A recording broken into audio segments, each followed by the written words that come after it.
যুবক কাছে আসার পর ডাক দিয়া জানায় দে, ও মা, তুমি আমার মাধ্যমে ভয় পাইবা না। আমি জানি তুমি মনে মনে ভয় পাইতেছো, মনে মনে তুমি ভীত সন্ত্রস্ত। আমি যুবক যতই তোমার নিকটে আসতেছি, তোমার মনের ভিতরে ভয় ভয় কাজ করতেছে। কিন্তু আমি তোমাকে জানাই দেই, ও মা,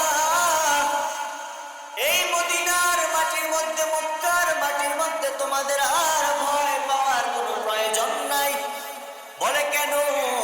বলে এই মক্কার জমিনে এমন একজন মানুষের আবির্ভাব ঘটেছে। এই মক্কার জমিনে আরবের মাটির মধ্যে এমন একজন মানুষ আসলো। এই মানুষটা এমন একজন কিতাব, এমন একটা কিতাব নিয়ে আগমন করেছে। এই মানুষটা এমন একটা বিধান, এমন একটা আদর্শ নিয়ে আসলো, যে আদর্শের মানুষ আজ পর্যন্ত আমরা কাউকে দেখি নাই। যে আদর্শওয়ালা মানুষ কিয়ামত পর্যন্ত দুনিয়াতে আর কেউ আসবে না। এই মানুষটা নূর মুহাম্মদুর রাসূলুল্লাহ সাল্লাল্লাহু আলাইহি ওয়াসাল্লাম। তিনি শুধু আগমন করেছেন, ব্যাপারটা এমনই না, বরং তিনি আগমন করার সাথে সাথে আল্লাহর পক্ষ থেকে এমন এক বিধান নিয়ে আসলেন, আল্লাহর পক্ষ থেকে এমন এক কোরআন নিয়ে আসলেন, যে কোরআনের বিধান, কোরআনের আইন, কোরআনের নিয়মগুলা এরকম, যে কোরআনের বিধান সমাজের মধ্যে বাস্তবায়ন হয়েছে, যে কোরআনের আদেশ, যে কোরআনের বিধিবিধান, নীতিমালাগুলা সমাজের সর্বস্তরের মানুষ এমন ভাবে গ্রহণ করে নিয়েছে, যে কোরআনের বদৌলতে আমি যুবক এমন ভাবে পরিবর্তন হয়েছি। যে যুবকটা এক সময় তুমি নারীর ইজ্জত নিয়ে টানাটানি করতো, সেই যুবকটা আজকে তোমার সামনে হাজির হয়ে গেল। মা, তুমি বলো, আমি যুবক তোমাকে সুরক্ষিত ভাবে তোমার ঘরের মধ্যে পৌঁছায়া দিব। সুবহানাল্লাহ বলেন। দেখেন, কোরআনের বিধান, কোরআনের বিধান বাস্তবায়ন হওয়ার পূর্বে পরিবেশটা এমন ছিল যে একজন নারী ঘর থেকে সে নিজের ইজ্জত নিয়ে, প্রাণ নিয়ে বের হয়েছে, সেই ইজ্জত, আব্রু, প্রাণ নিয়ে সে পুনরায় ঘরে ফিরে আসবে তার কোনো নিশ্চয়তা ছিল না। নিশ্চয়তা ছিল না তার প্রাণ নিয়ে সে ফিরতে পারবে। যখন কোরআনের আইন বাস্তবায়ন হয়েছে, যখন আরবের মধ্যে নববী আদর্শ ছড়িয়ে পড়েছে, প্রতিটা যুবক, প্রতিটা খারাপ মানুষ, প্রতিটা মানুষ এমনভাবে পরিবর্তন হয়েছে, যেই পুরুষটা একজন নারীর সামনে তার ইজ্জত লুণ্ঠন করবার জন্য আগায় যাইত, সেই একই পুরুষটা কোরআনের আইন বাস্তবায়ন হওয়ার পরে সেই নারীকে তার নিজের হেফাজতে তার ঘরে পৌঁছায় দেওয়ার জন্য অগ্রসর হয়েছে। বলেন সুবহানাল্লাহ। তা আমাদের সমাজে চুরি হচ্ছে কি হচ্ছে না? মারামারি হচ্ছে কি হচ্ছে না? আমরা রাস্তায় 1 লাখ টাকা বের হয়ে নিলে, পকেটে করে ব্যাংক থেকে 1 লাখ টাকা উঠাইছে, ওটা নিয়ে ঘরের মধ্যে শান্তিতে ফিরতে পারবে কিনা সন্দেহ থাকে। এখানে একবার গোজায়, এখানে একবার গোজায়, কত পলিসি করে যে টাকাটা ঘরের মধ্যে নিয়ে আসতে হয়। আর না হয় টেনশন থাকে, যদি কেউ দেখে ফেলে টাকাটা তো নিয়ে যাবে, যদি কেউ দেখে ফেলে পেটের মধ্যে চাকু ঢুকাই দিবে, যদি কেউ দেখে ফেলে তাহলে গলা কেটে টাকা নিয়ে যাবে। এরকম হয় না আমাদের সমাজ? আমি মোবাইলের মধ্যে দেখেছি কিছুদিন আগে, লোকটা টাকা 4 লাখ টাকা ব্যাংক থেকে উঠাইছে, উঠায় বাসা পর্যন্ত আসতে পারে নাই। এক লোক তাকে কি একটা নাকের মধ্যে দিয়ে তাকে পাগল বানায় ফেলছে। এখন বলতেছে আমি যা বলি ও তাই করে। বলতেছে কোথায় গেছো? ব্যাংকে গেছি। কেন গেছো? টাকা উঠাইতে। কয় টাকা উঠাইছো? 4 লাখ টাকা। টাকাগুলো দাও। সে দিয়ে দিচ্ছে, টাকা নিয়ে এসে চলে গেছে। আমাদের সমাজে এই যে চুরি, বাটপারি, জিনা, ব্যভিচার, হারাম, সুদ, ঘুষ চলতেছে তো চলতেছে, মানুষ মানুষকে লুণ্ঠন করেছে, যেভাবে পারতেছে খাইতেছে। কেন? আমাদের মধ্যে কোরআনের বিধান নাই, আমাদের মধ্যে কোরআনের শিক্ষা নাই, আমাদের মধ্যে ইসলামের আদর্শ নাই, বিধে আজকে এই অবস্থা চলতেছে। যদি ইসলামের বিধান আবার পুনরায় চলে আসে, যদি কোরআনের বিধান আবার পুনরায় বাস্তবায়ন হয়ে যায়, যদি আবার কোরআনের আদর্শ, নববী আদর্শ আমাদের দেশ, সমাজ, আমাদের ব্যক্তি পরিবারে আবার বাস্তবায়ন হয়, তাহলে অতি শীঘ্রই আমাদের সমাজ পরিবর্তন হয়ে সেই মদিনাওয়ালা আদর্শওয়ালা, সেই মদিনাওয়ালা নগরীতে পরিণত হয়ে যাবে। বলেন সুবহানাল্লাহ। তাহলে আমাদের সমাজে ওই রকম পরিবর্তন আনতে হলে কোরআনের শিক্ষার বিকল্প নাই। আমাদের সন্তানদেরকে, আমাদের ভাইদেরকে নিজেদের পর্যন্ত কোরআন শিখতে হবে। এটা শুধু আমাদের সমাজের প্রয়োজনের কথা বলছি না যে আমাদের সমাজের প্রয়োজনে শিখতে হবে, দেশের প্রয়োজনে শিখতে হবে, ব্যাপারটা এমন নয়। বরং আমাদের শিখতে হবে নিজের ব্যক্তিত্বের প্রয়োজনে। কারণ রাসূল করিম সাল্লাল্লাহু আলাইহি ওয়াসাল্লাম বলে, তালাবুল ইলমি ফারিদাতুন আলা কুল্লি মুসলিম ওয়া মুসলিমাতিন, প্রত্যেক নারী এবং পুরুষ, প্রত্যেক বালেগ নারী এবং পুরুষের জন্য কোরআনের জ্ঞান শিক্ষা করা ফরজে আইন। শুধু ফরজ না, ফরজে আইন, ফরজে কিফায়াও না যে পরিবারে একজন শিখলো বাকিজন শিখার প্রয়োজন নেই, ব্যাপারটা এমন না।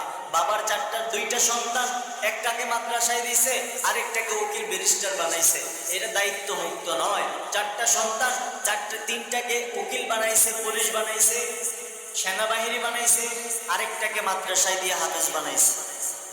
এরকম আছে না আমাদের সমাজে? তখন বলে কি দায়মুক্ত হয়ে গেছে? না, আপনি দায়মুক্ত হন নাই, বরং আপনার চারটা সন্তানের চারটাকেই দ্বীনি ইলম শিক্ষা দেওয়া ফরজ, শুধু একটাকে নয়। এই জন্য মুহতারাম হাজিরিন, দ্বীনি ইলম, কোরআনের জ্ঞান শিখতে হবে আমাদের সবার প্রয়োজন। কিন্তু আমরা আমাদের সন্তানদেরকে শিখাই কি? বড় অদ্ভুত পড়াশোনা। কিছুদিন আগে দেখলাম বানর থেকে মানুষ হয়েছে, এগুলো আমাদের সন্তানরা শিখতেছে। হাচ্চিমা টিম টিম, তারা মাঠে পারে ডিম, তাদের খাড়া দুটো শিং, এগুলো শিখছেন না? ছোট সময়, আমরা ছোট সময় নার্সারিতে পড়েছি। আমি স্কুলে কখনো পড়িনি, মনে হয় 1 মাস কি 1.5 মাসের মতো সময় হবে স্কুলে যাওয়ার সুযোগ হয়েছিল।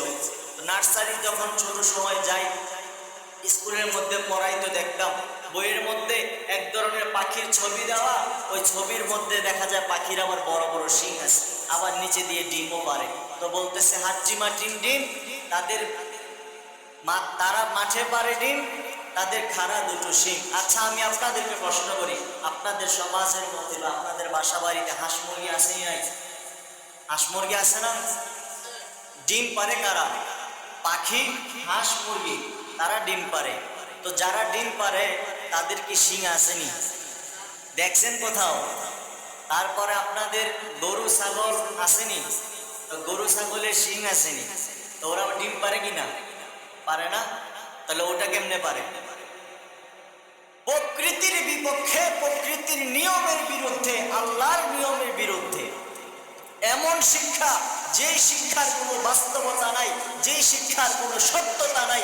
আপনার সন্তান ঘুম থেকে উঠে নাবালক অবস্থা, সে তার মালিককে চিনে না, তার মা বাবার নামটা ঠিক মতন বলতে পারে না, তাকে রাস্তায় ছেড়ে দিলে তার বাড়ি পর্যন্ত চিনে না।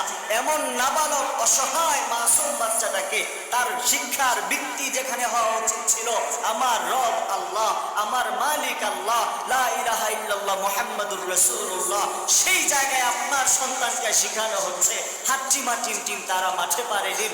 যেই শিক্ষার কোনো সত্যতা নাই, যেই শিক্ষার কোনো বাস্তবতা নাই, এমন এক মিথ্যা শিক্ষার উপর আপনার আমার সন্তানের শিক্ষার ভিত্তি স্থাপন হচ্ছে, বলেন নাউজুবিল্লাহ। তাহলে যে সন্তানটা শিখতেছে তার শিক্ষার শুরুটা হচ্ছে মিথ্যা দিয়ে, তাহলে সেই সন্তান ভবিষ্যতে কতটুকু শিখবে? সে কোথায় যাবে বলেন না আমাকে? আপনার সন্তানের যেখানে শিক্ষাটা শুরুই হচ্ছে মিথ্যা দিয়ে, সেখানে আপনার সন্তান শিখে কতটুকু বড় হবে, কতটুকু আদর্শবান হবে, আপনার সন্তান বড় হয়ে কতটুকু নীতিবান মানুষ হবে। তাহলে এমন সন্তান বড় হয়ে চোর হবে না কি হবে? এমন সন্তান বড় হয়ে ঘুষ খাবে না কি খাবে? এমন সন্তান বড় হয়ে মানুষের উপর জুলুম করবে না তো কি করবে বলেন? আর যেই সন্তান ছোট সময় সে শিখতে পারত ওযু কিভাবে করতে হয়, তার মালিককে, তার মালিকের পরিচয় কি, তার রসুলকে, তার ইসলামকে, কবরে যাওয়ার পর কি প্রশ্ন হবে, যদি এইগুলা তাকে শিক্ষা দেওয়া হইতো এবং মাদ্রাসায় যখন তাকে শিক্ষা দেওয়া হইতো পিতা মাতার সাথে খেদমত করা ফরজ, মুরব্বীদের কথা শোনা ফরজ, তাদের কথা মান্য করা ওয়াজিব।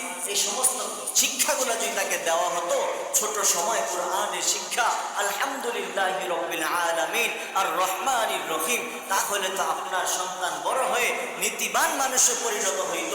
আপনার সন্তান বড় হয়ে আশরাফ আলী থানভীর মতন মানুষ হইত। আপনার সন্তান বড় হয়ে সাহাবায়ে কেরামদের মতন মানুষ হইত। আপনার সন্তান বড় হয়ে খাজা মঈনুদ্দিন চিশতির মতন মানুষ হইত। আপনার সন্তান বড় হয়ে আপনার সন্তান আল্লাহওয়ালা হইত। কিন্তু বড় হয়ে আপনার সন্তান চোর বাটপার কেন হয়? আমাদের সন্তান চোর বাটপার কেন হয়? আপনি বলবেন আমার সন্তান তো চোর হয় নাই, তাহলে রাস্তায় যে চোরটা দেখা যায় সে কি আকাশ থেকে নাজিল হয়েছে, নাকি সেও তো কারো না কারো বাপের সন্তান? যে পুলিশটা ঘুষ খায়, যে পুলিশটা মানুষের উপর নির্যাতন করে, সেও তো কারো না কারো বাবার সন্তান। সে তো অশিক্ষিত নয়, সে তো অশিক্ষিত। পুলিশ কি অশিক্ষিত? অশিক্ষিত হয়ে কি পুলিশের চাকরি করতেছে, নাকি শিক্ষিতই? তাহলে সে কেন অন্যায় করতেছে? সে জানতেছে এটা অন্যায়, তারপরেও কেন করতেছে? সে জানতেছে এটা পাপ, তারপরেও কেন করতেছে? সে জানতেছে এটা সমাজের আইন বিরোধী কাজ, তারপরেও সে কেন করতেছে? ওই যে ছোট সময় শিক্ষার ভিত্তিটা নড়বড়, খারাপ শিক্ষা দিয়ে শুরু হয়েছে। এই জন্য মুহতারাম হাজিরিন, আমি আপনাদের শিক্ষার বিরুদ্ধে নই।